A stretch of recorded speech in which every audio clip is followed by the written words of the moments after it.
आर्य, मैं आपसे विनती करती हूँ, ऐसा मत कीजिए। पुरु के भीतर आधा रक्त तक्षशिला का भी है, उसे मत बहाइए आर्य। इस द्वंद्व के लिए मैं उसके पास नहीं गया था अलका, यहाँ आना उसका चयन था। अब वो यहाँ रहेगा या नहीं, ये मेरी परीक्षा है। आप केवल मौन रहकर इस शत्रुता के उत्सव का आनंद लीजिए।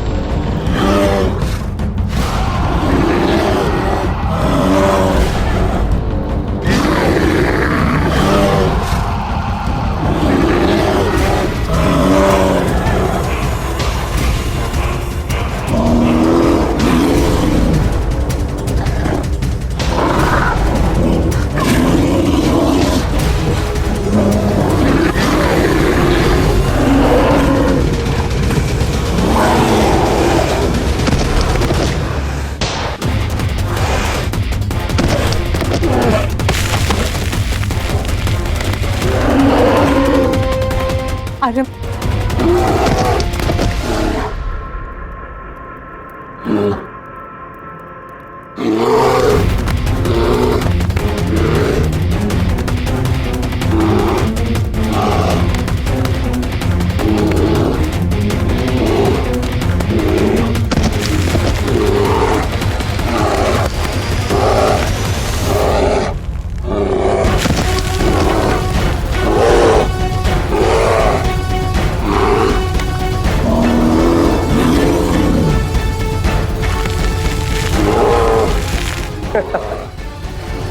कौरव कुल की भांति कौरव कुलगुरु की भविष्यवाणी भी झूठी निकली है। जो स्वयं अपनी रक्षा नहीं कर सकता और उसे अपनी मातृभूमि की रक्षा क्या करेगा।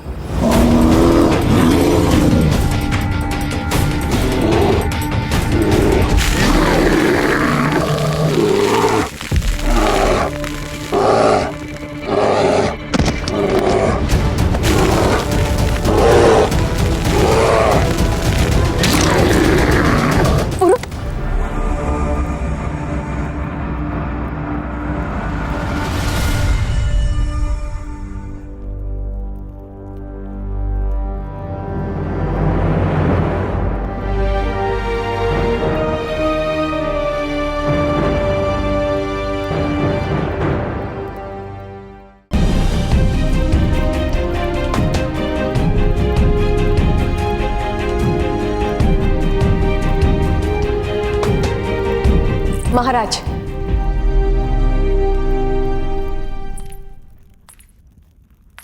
इससे पूर्व कि आप कोई अपना निर्णय सुने, मैं आपसे कुछ कहना चाहती हूं।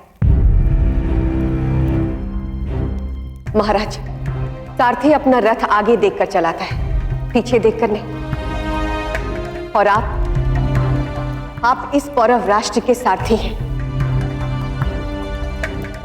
भविष्य की ओर बढ़ने के लिए अतीत को भुलाना ही पड़ता है। जो बीत गया उसे पीछे छोड़ना ही उचित होता है। स्पष्ट कहिए महारानी, क्या कहना चाहती हैं आप? महाराज, अपराधी को दंड रोकता नहीं और उकसाता है। और मेरा सुझाव ये, हस्ती को अपने नए जीवन की शुरुआत के लिए, एक उचित मार्ग में आगे बढ़ने के लिए एक अवसर अवश्य मिलना चाहिए।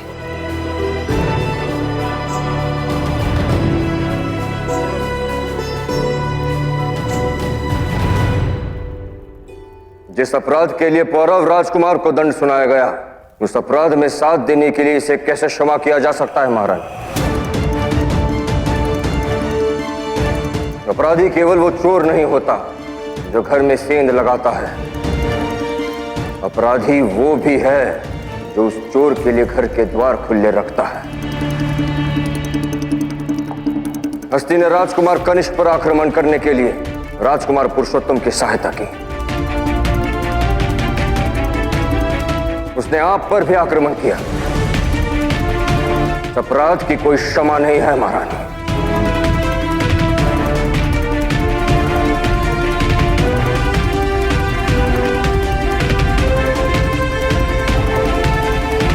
महाराज, किसी भी व्यक्ति की पहली भूल क्षमा के योग्य होती है, और हस्ती उस रिपुदमन का पुत्र है जिसने हमारे राष्ट्र और इस राज परिवार के लिए अपना समस्त जीवन समर्पित कर दिया।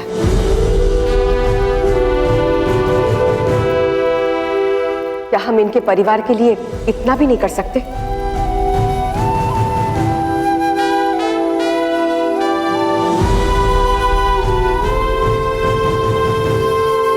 महाराज, यदि हस्ती फिर से कोई अपराध करेगा तो मैं आपको उसे दंडित करने से नहीं रोकूंगी, परंतु अब भी मेरा यही सुझाव है कि पौरव राजबमनी सेनापति रिपुदमन के पुत्र हस्ती को दंडित ना करते हुए एक अवसर अवश्य प्रदान करना चाहिए, ताकि वो पौरव सैन्य दल में रहकर अपने निष्ठावान पिता की तरह हमारी भी सेवा करें।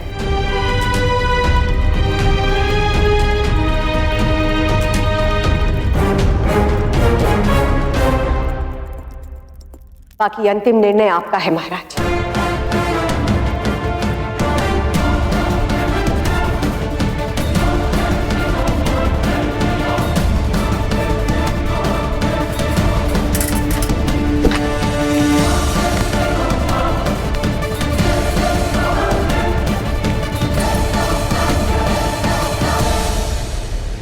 हस्ती ने जो अपराध किया है वो क्षमा करने योग्य तो नहीं है, किंतु सेनापति रिपुदमन की सेवाओं को स्मरण रखकर उनके सम्मान में हम तुम्हें क्षमा करते हैं हस्ती।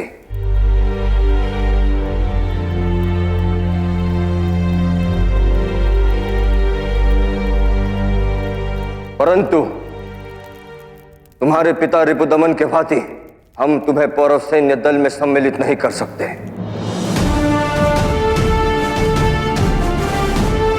हम जानते हैं कि रिपुदमन के साथ साथ आपने भी पौरव राष्ट्र और इस राज परिवार के लिए अपना समस्त जीवन समर्पित कर दिया, ताकि अपनी अंतिम सांस तक रिपुदमन पूरी निष्ठा के साथ अपना कर्तव्य निभा सके। हम आपके इस बलिदान का सम्मान करते हैं, इसलिए आपका जीवन सुख और समृद्धि से बिताने के लिए आप पौरव कोषागार से जितना धन और धान्य चाहिए ले सकती हैं।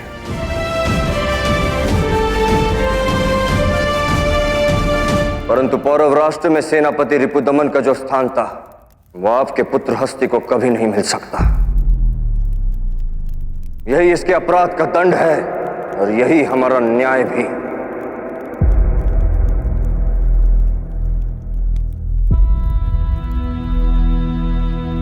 मैं आपकी बहुत आभारी हूं महाराज, आपने मेरे पुत्र को क्षमा की।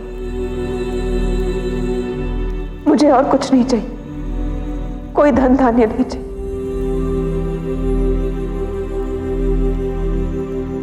बस यहां से जाने की आज्ञा दीजिए।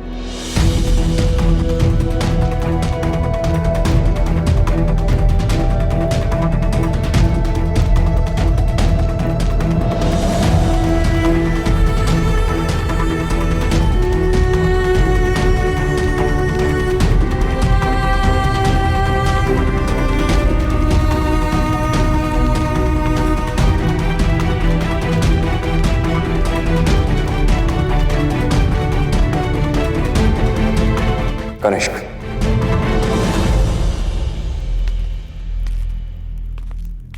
राजगुरु को बुलवाओ और शाहडराज को संदेश भेजो।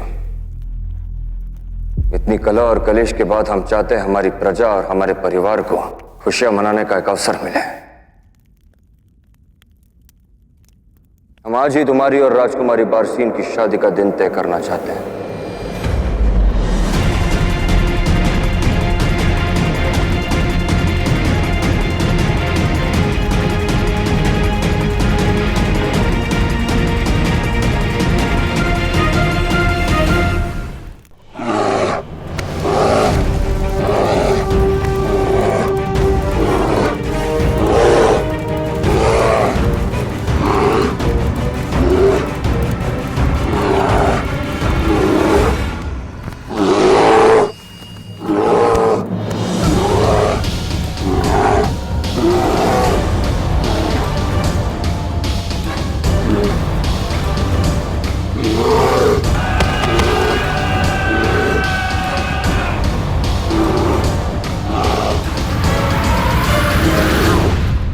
हुआ पुरुषोत्तम? लगता है तुम्हारी वीरता के बारे में सुने गए किस्से झूठे ही निकले। सच तो ये है कि तुम भी अपनी माता की तरह मूर्ख हो। तुम्हारी माता ने अखंड भारत के असंभव स्वप्न के लिए अपना जीवन नष्ट किया और तुम असंभव लक्ष्य के लिए अपना जीवन नष्ट कर रहे हो।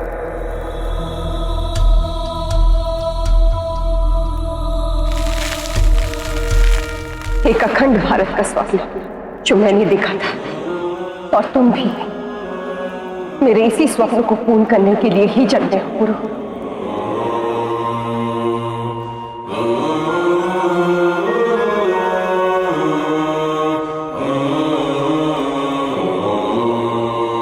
त्याग से बड़ी कोई पूजा नहीं और समर्पण से बड़ी कोई आस्था नहीं।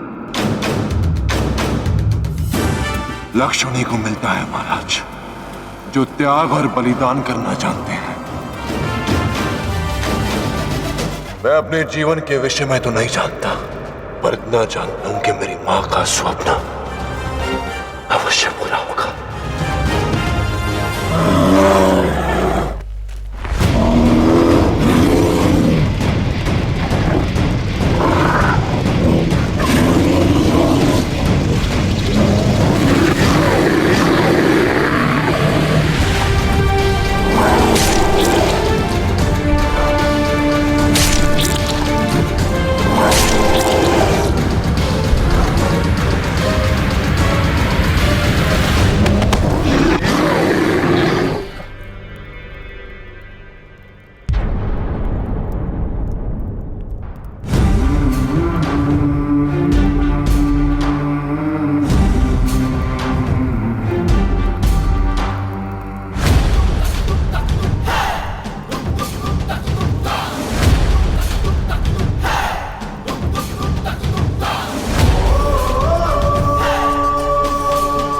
कौरव राजकुमार ने अपना वचन निभाया।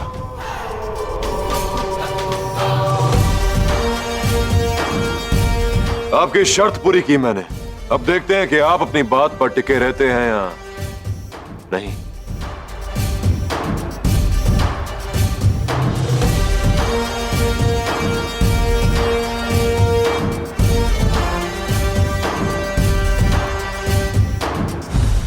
अपना प्रस्ताव प्रस्तुत करो। मैं चाहता हूं कि आपकी सेना मेरे नेतृत्व में पौरव राष्ट्र पर आक्रमण करे।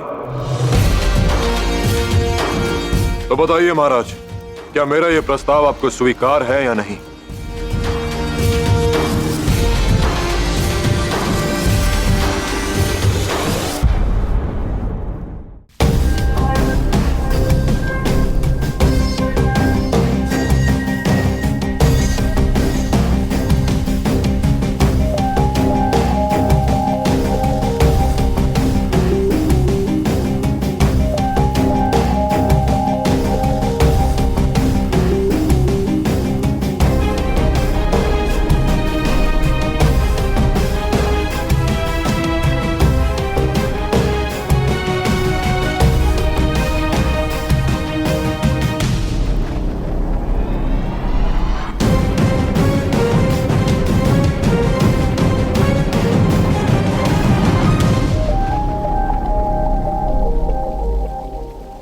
महाराज, आज से ठीक एक सप्ताह बाद पूर्णिमा के अवसर पर शुभ मुहूर्त है, परंतु उसके पश्चात अगले 6 माह तक कोई शुभ मुहूर्त नहीं।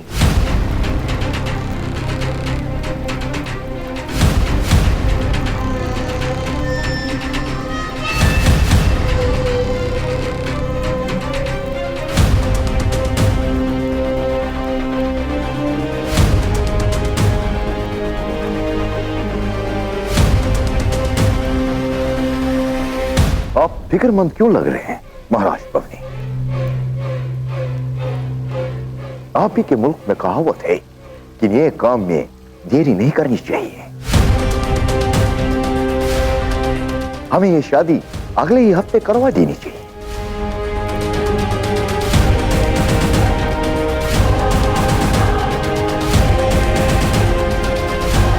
महाराज, राजकुमार का विवाह है, इतनी शीघ्र हम इतनी तैयारियां कैसे करेंगे?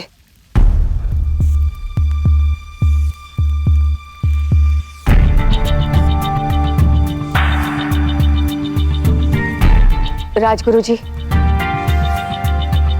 आप एक बार फिर से कुंडलियों का परीक्षण कीजिए।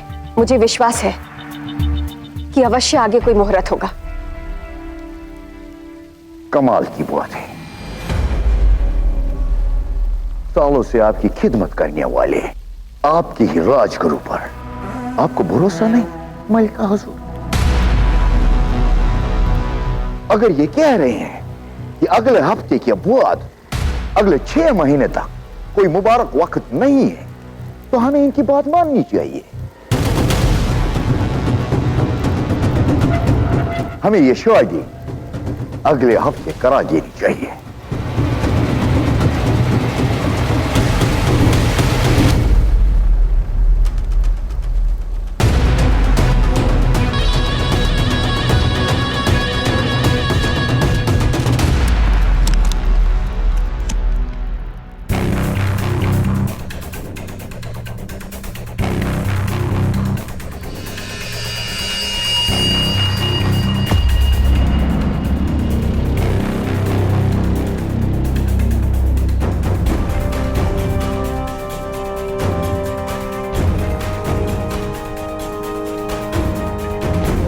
अगर एक झूठ से नुकसान के बदले मुनाफा हो तो उसे कबूल कर लेना चाहिए, है ना राजगुरु?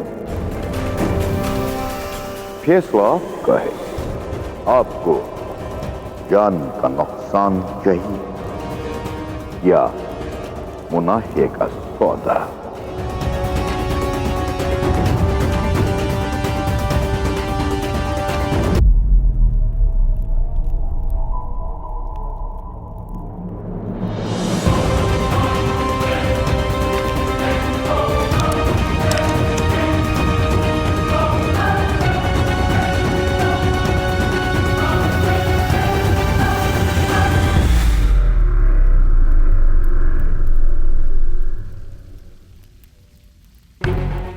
महाराज बमनी, एक अरसा हो गया मुझे फारस से आकर, और अपनी हुकूमत से ज्यादा देर तक दूर रहना मुनासिब नहीं।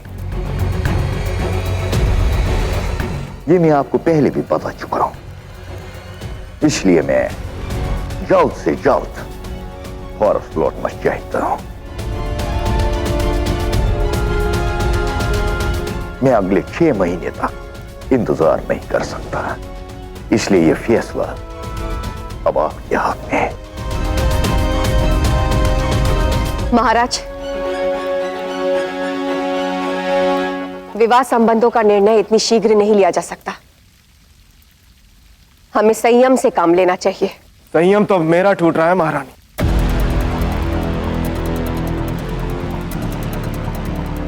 पहले आपके पुत्र ने मुझे मारने का प्रयास किया, और अब आप मेरा विवाह रुकवाना चाहती हैं।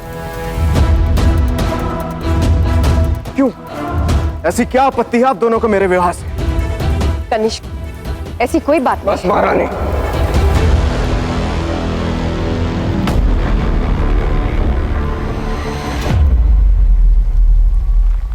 सुना है कि भारत में मुझे वो मुहाफिज मिलेगा जो मेरा मुकद्दर बदलेगा। मैं भी देखना चाहता हूं कौन है वो भारत का मुहाफिज जो ज़ीउस के बेटे अलेक्जेंडर के सामने खड़ा होगा।